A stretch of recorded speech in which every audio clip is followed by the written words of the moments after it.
How to ship a package on UPS. Let's get started.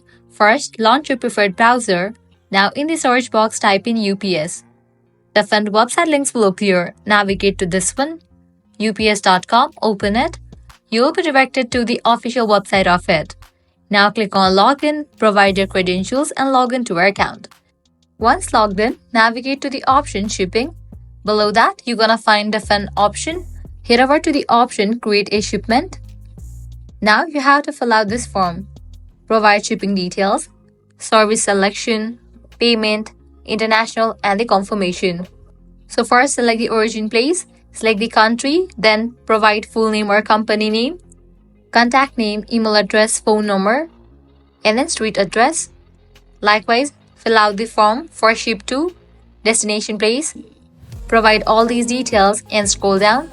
Select packaging option, standard or UPS packaging. So here you'll get different options. Select the option of your choice, then provide the weight. Then head over to the next process, that is, you'll need to select a service. Just go through all the processes given over here, and with that your shipping will be confirmed. So this way you are able to ship a package on UPS. If this guide was helpful, don't forget to like, share and subscribe to our channel. Thanks for watching.